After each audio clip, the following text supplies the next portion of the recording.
કુકાવાવ તાલુકાના કોલડા ગામે ગુરુ પૂર્ણિમાની સંત શ્રી કોલવા ભગતમના મંદિરે 52 ગજની ધજા ચડાવીને ભવ્યથી ભવ્ય રીતે ઉજવણી કરવામાં આવી હતી. કોલડા ગામના સંત શ્રી કોલવા ભગતના કોલેશ્વર ધામ એક એવું ભક્તિભાવનું અનોખું ઉદાહરણ પૂરું પાડે છે. દ્વારકાધીશ પ્રભુએ દેવળ ફેરવીને દર્શન દીધા એવા મહાન સંત શ્રી કોલવા ભગત કોલેશ્વર ધામ કોલડામાં બિરાજમાન છે.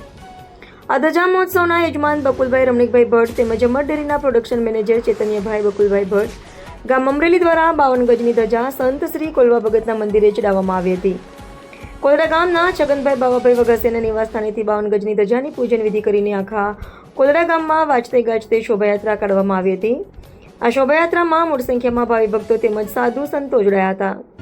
ત્યારબાદ સંત શ્રી કોલવા ભગતના મંદિરે 52 ગજની ધજા ચડાવવામાં આવી હતી. આ પવિત્ર યાત્રાધામમાં સાક્ષાત દ્વારકાધીશ પ્રભુ અખંડ જ્યોત સ્વરૂપે કોલેશ્વર ધામ કોલડામાં બિરાજમાન છે. કોલવા યુવક મંડળ કોલડા ટ્રસ્ટ અને સમસ્ત કોલડા ગામ દ્વારા દર પૂનમે કોલેશ્વર ધામ કોલડા ગામ ખાતે સંત શ્રી કોલવા ભગતના મંદિરે દ્વારકાધીશ પ્રભુની અખંડ જ્યોત તેમજ સંત શ્રી કોલવા ભગતની અખંડ જ્યોતના દર્શન કરવા દૂર દૂરથી ભાવિ ભક્તોની ભીડ જોવા મળે છે. બપોરના 11 કલાકે સંત શ્રી કોલવા ભગતના મંદિરે બકુલભાઈ રમણીકભાઈ ભટ્ટ તેમજ અમર ડેરીના પ્રોડક્શન મેનેજર ચૈતન્યભાઈ બકુલભાઈ ભટ્ટ દ્વારા અમરેલી દ્વારા મહાપ્રસાદનું પણ આયોજન કરવામાં આવ્યું હતું. આ કાર્યક્રમમાં મોટી સંખ્યામાં ભાવિ ભક્તોએ મહાપ્રસાદ લીધો હતો. કોલડાના કોલેશ્વર ધામ ખાતે દર પૂનમે નાના બાળકોને બટુક ભોજન કરાવીને ધામે ધૂમે ધજા મહોત્સવની ઉજવણી કરવામાં આવે છે. અહેવાલ પ્રકાશ વઘાસિયા, કુકાવાવ. જય કોલવા ધામ.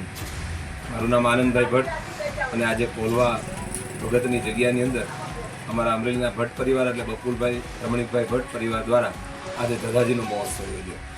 આજે કેવા પવિત્ર ધામના દર્શન થયા અહીંયા કોલવા ગામ મુકામે કે કોલવા ભગત જ્યારે દ્વારકા ગયા અને દર્શનની જ્યારે ત્યાંના વ્યવસ્થાપકો દ્વારા ના પાડવામાં આવી, મંદિર બંધ થઈ ગયું હતું.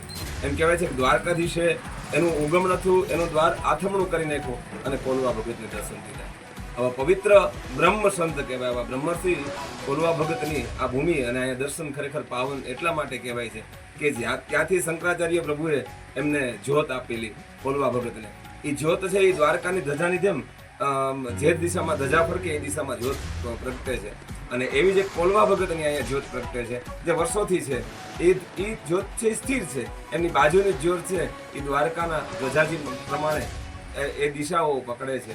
ખરેખર આ બહુ ઉમદા આપણો ઇતિહાસ છે અને આપણી શ્રદ્ધા છે. એટલે આટલી શ્રદ્ધા બળવાનને લીધે અમારા બકુલભાઈ ભટ્ટ પરિવાર પૂર્વ લાયન્સ ક્લબના જેઓ પ્રમુખ છે એમના દ્વારા આજે આ ધામની અંદર પૂરી મેદની સાથે સેંકડો લોકો અને ભક્તો દ્વારા આજે ધજાજી મહોત્સવ કરવામાં આવ્યો. ખરેખર આજનો દિન મંગલ દિન છે. એમાં ગુરુ પૂર્ણિમા એટલે ગુરુ બ્રહ્મા, ગુરુ વિષ્ણુ, ગુરુદેવો મહેશ્વર, ગુરુ સાક્ષાત પરબ્રહ્મા, ગુરુ દેવો મહેશ્વર એટલે ગુરુત્તમ કક્ષા સુધી પહોંચવાનો આપણો આ સૌ કોઈનો પ્રયાસ છે. એ ખરેખર ગુરુઓના આશીર્વાદ વરસતા હોય. એમાં આવા આજના તપોભૂમિમાં આશીર્વાદ મળે બકુલભાઈ, એ તો ખરેખર સૌ તમારા પરિવાર માટે તો ખરું, પણ તમે જે લોકોને આમંત્રણ આપ્યું છે બકુલભાઈ, એ સૌ કોઈ પરિવાર માટે આ ધન્યતાનો દિવસ છે. ગુરુ આશીષ અને ગુરુ વંદનાના આજના દિવસે સૌ કોઈને શુભેચ્છા. આજના આ દિવસે ફરી સૌ કોઈને જય દ્વારકાધીશ, જય